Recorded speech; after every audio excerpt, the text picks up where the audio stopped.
right, Kylie, what you got for us? What I love about our time is how big of heroes that our athletes were back in the 90s. It didn't matter how many follows or likes you had, it was about your achievements and what you did. Great days. So today we are talking about an absolute legend of the 90s. He played multiple sports and is a face recognized by all Americans. It's Michael Jordan, not Michael B. Jordan, the Michael Jordan. My resources for today are biography, Google, the Major League Baseball League, and YouTube, Wheaties, and Encyclopedia Britannica. Michael Jeffrey Jordan was born in Brooklyn, New York on February 17th, 1963, making him an Aquarius. Happy Aquarius season, everyone. His parents were James and Dolores Jordan, and he was one of 5 children. He was raised in Wilmington, North Carolina, where James built a basketball court in their backyard and got Michael into baseball and basketball. And this is an interesting fact because tying into the 2000s, One Tree Hill, a show that is heavily focused on basketball, was also filmed in Wilmington. So, interesting tie in there. Michael would play basketball a lot with his older brother Larry, who he idolized, and they would play one-on-one into the wee hours of the night. Michael looked up to Larry and wanted to beat him at every game. So fast forward to Michael's sophomore year of high school, where his basketball career began. He was accepted onto the JV team at Laney High School. He played for his school and then was discovered in 1980 at a basketball camp by the University of North Carolina at Chapel Hill's head coach, Dean Smith. The following year, he was given a letter of intent for the school and ended up attending there and playing on the team. He was the star of the school as he led the team to winning the NCAA Division I championship in 1982, where he won the winning basket, which caused his school to beat Georgetown. He was awarded the NCAA College Player of the Year in 1983 and 1984, a huge honor. Also in 1984, Michael left his college team to join the big boys at the NBA, the National Basketball Association. However, he stayed in school like a boss and finished his bachelor's degree in geography in 1986. Wow. He also in 1984 played basketball in the Olympics on the USA team and managed to win the gold medal. We aren't going to stop here, but I mean, we could, and it would still be impressive. I was just gonna say, we're already the GOAT at this point. You've got to tell me that he was on the Olympics, he was in the NBA, and at this time he was also achieving getting a college degree. Half of us can't even do the one getting the college degree, let alone the other 2 on top. Right. It's like, no wonder you're an absolute legend. So in 1984, the Chicago Bulls drafted Jordan as their 3rd overall pick behind Hakeem Olajuwon, sorry if I butchered that, and Sam Bowie, who had already been playing in the league.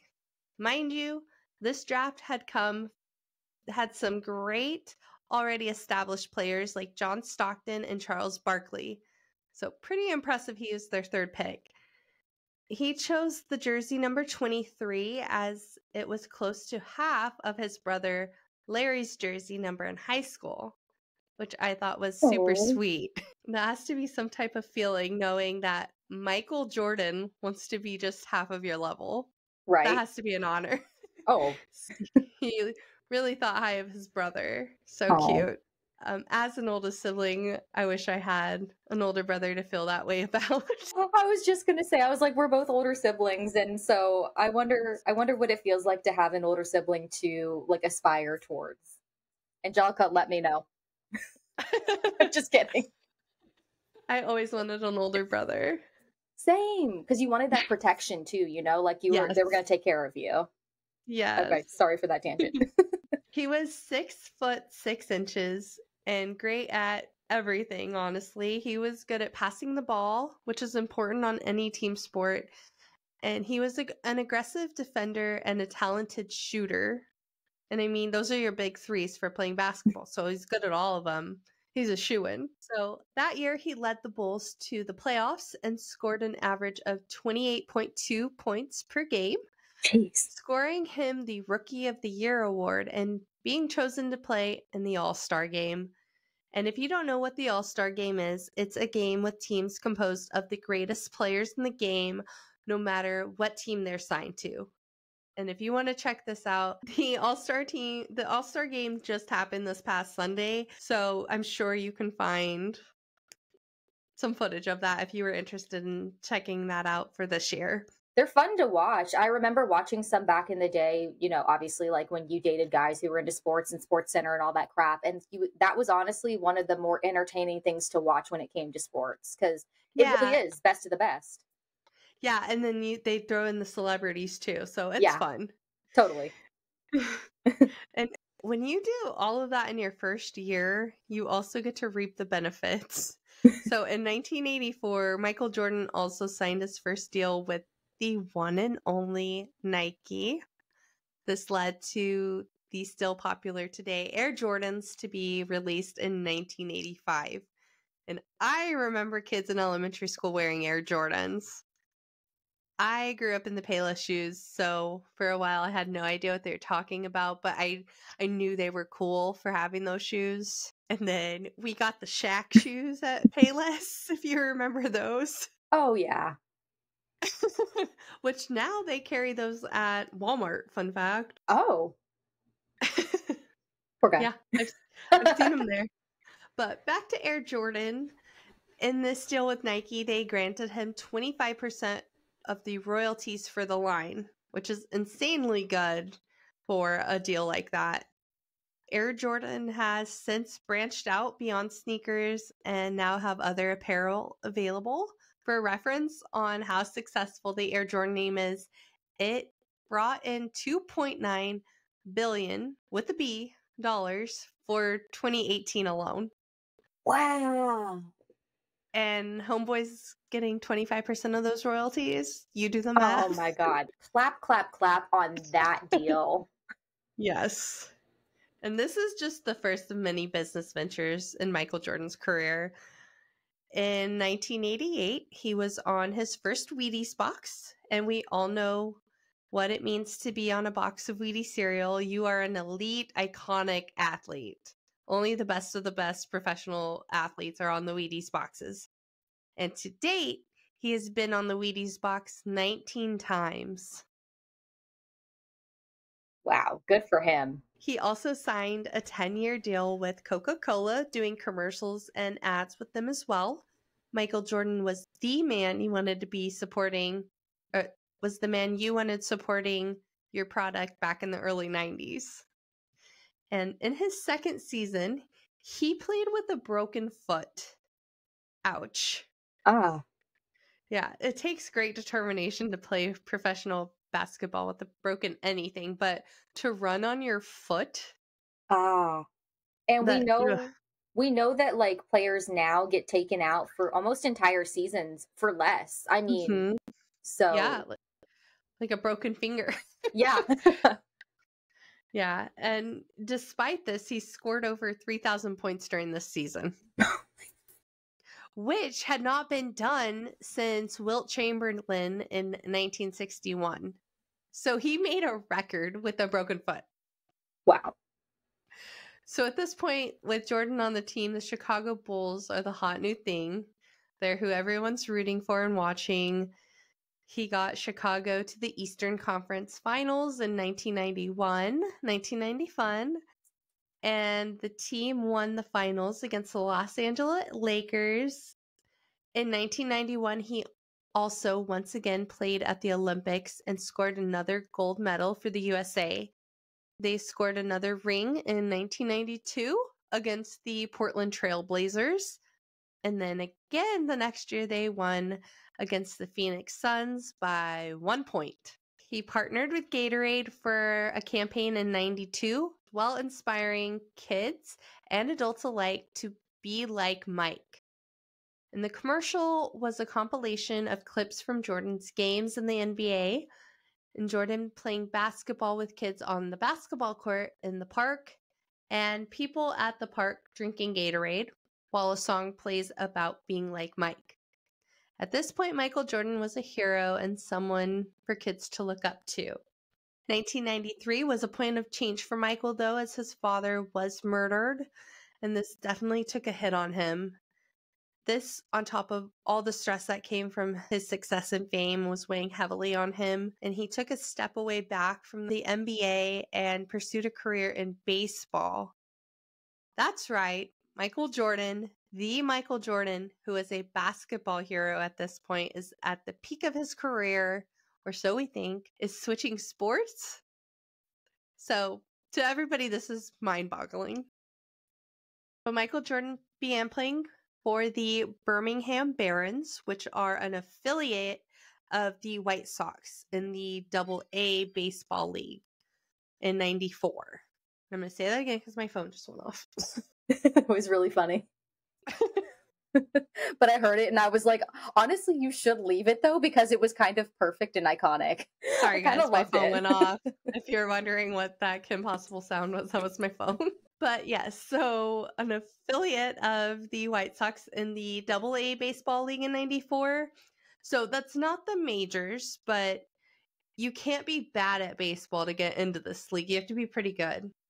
So it's not like your club baseball for the town. This is it is semi-pro.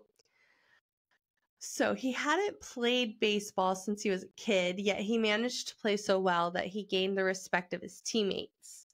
And though he was still achieving great things, he did face much criticism on this side of sports. One of those critics being Sports Illustrated, Ooh. as they asked him to bag it. Quote, obviously, this didn't rub Michael the right way, and it actually costed Sports Illustrated. He's never spoken to them since, and I can't say I blame him. Like, who is stupid enough to A, write that, and B, approve that so it can go to print? Oh Like, my why would God. why would you risk burning a bridge with Michael Jordan? That is a huge, oh my God. I mean, honestly, like hats off to him for still not doing business with them after they decided to like publicly slam him so hard for not even doing anything wrong. Right. Yeah, that's honestly, like, this isn't something to be ashamed of. To be professional on any level in two sports is a Right. serious accomplishment for an athlete. Sports Illustrated, literally. Like, Yes. I can't. Yeah. And the sports couldn't be any different from each other. Yeah. So it's not like it's like affecting one or the other. Like, No. Yeah, it's I don't they were dumb. They were dumb. yeah, I mean, I get they were trying to, like, it was a hot button topic, right? They wanted to be a part of it. They wanted to sell magazines because obviously, like, they're talking about Michael Jordan. They just they Right. bagged the wrong, like, Yeah, they thing, bagged honestly. it. Exactly. Yeah. So yeah, in my opinion, he's justified in never speaking to them again. They don't Yeah. deserve to have his quotes. He didn't play as well as some expected, which, I mean, okay. His batting average was .202 with the Barons, and when he went to the Scottsdale Scorpions, he got it up to .252. I don't know what that means, but apparently some people were disappointed. I was just So- about to ask, like, do you have some knowledge I don't have? Because I don't know what any of that means. I don't. I just Cool. have the numbers here. However, the manager of the Barons, Terry Francona, was quoted speaking about Jordan, and I wanted to share this because it goes to back up what I see in his character. So the quote, he had it all: ability, aptitude, work ethic. He was always so respectful of what we were doing and considerate of his teammates. Granted, he had a lot to learn. I do think with another 1,000 at-bats, he would have made it. But there's something else that people miss about that season. Baseball wasn't the only thing he picked up. I truly believe that he rediscovered himself, his joy for competition. We made him want to play basketball again. So it seemed like it was more than baseball. in this time for him. So while people are criticizing him for whatever 2.2 stands for, I mean, it was a great character building year for him. Yeah, and clearly he was like we saw he had a tragedy in his life. So clearly he was kind of soul searching. This was a chance for him to kind of breathe and like take a second for himself, and that was what he needed. So clearly like this was something that was beneficial for him. Yeah. So let him have it. Leave him alone.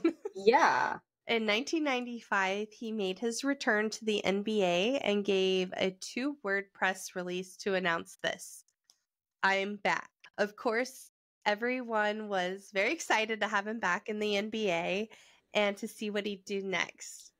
Instead of his iconic jersey number 23, he took the number 45, as the number 23 was the number his father knew him by, and he wanted a fresh start. This year, you could tell he felt he had something to prove. His average point score went up to 30.4 points per game. And it goes without saying that Chicago won the finals again. And this time it was against the Seattle Supersonics. So, in case you guys have forgotten, before baseball, his average was 28.2. And now, as he's getting older and everything, it's 30.4. He's gotten better. Wow. So yeah, clearly going and doing what he did in the NBA didn't slow him down at all. So I don't even know what the criticism was for. He actually got better. Yeah, I think playing baseball helped him fall in love with basketball again. Totally. Yeah, that was his transformation mentally and physically for himself. He needed it. Yeah, definitely. The following year against the Utah Jazz with the winning, the following year they won again against the Utah Jazz with the winning shot being made by Michael Jordan. In 1996, he also got a start in his acting career, which is where most of us 90 kids know Michael Jordan from, or got to know him even better. So Space Jam was a phenomenon as it combined animation with live action in this unique film starring not only Michael Jordan, but also the Looney Tunes. And we will have to do another deep dive on this movie, so it's going to have its own episode later. But Yes. this was a huge mark in Jordan's career as it introduced him to a new generation, and it went beyond sports, but it also introduced sports to a lot of us kids. Yes. Oh my God. It was a great. We're gonna cover that movie. That's what for I'm sure. saying. I'm not going to give any opinions right now. Just know that it's good. I love it. Yeah. In 1998, Michael ventured into another business path. This time it was restaurants. He opened the Michael Jordan Steakhouse. The first one was in New York City in the Grand Terminal and took up over 7,000 square feet of ground. This one, unfortunately, is no longer there, but there are still 4 open today if you are interested. One is in Chicago, one is in Oak Brook, Illinois, one is in the Mohegan Sun Casino in Uncasville, Connecticut. Sorry if I said that wrong. And then there is one in the Ilani Casino in Ridgefield, Washington. So next time we go visit my in-laws just outside of Chicago, I know where we're going to have to go eat dinner because I'm sure the Chicago one will be around forever. Oh, yeah. So he retired from the NBA again in 1999.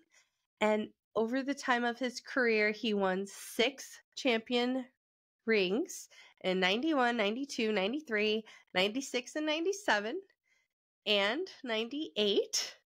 And he won 5 MVP awards in 1988, 1991, 1992, 1996, and 1998.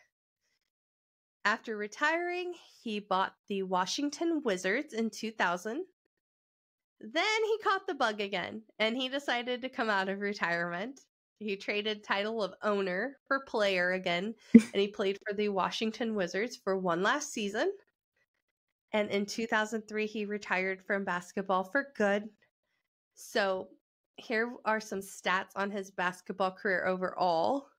He scored 32,292 points with a 30.12 point average per game his entire career, which is the best in history. He also has the second most ever steals in the league. In 1996, after the Space Jam sensation, the NBA named Michael Jordan one of the 50 greatest players of all time. In 2009, he was inducted into the Naismith Memorial Basketball Hall of Fame. He said this was a bittersweet moment because it really nails the coffin in at the end of your career. So although his time as an athlete is over, he is still around and continues to succeed as his legacy goes on. In 2002, a movie inspired by Jordan was created titled Like Mike.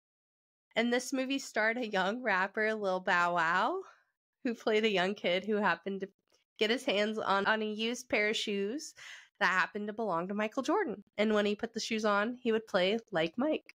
Michael Jordan's business ventures continue to this day as well. He is well known for his campaigns with Hanes. And today he is part owner of the Charlotte Hornets. And he's bounced from minority to majority owner and back to minority. He also owns a team in NASCAR, and on his team is the first black race car driver. Michael Jordan has been making history since the 80s, soared through the 90s, and continues to make history today. And that is what I have on Michael Jordan.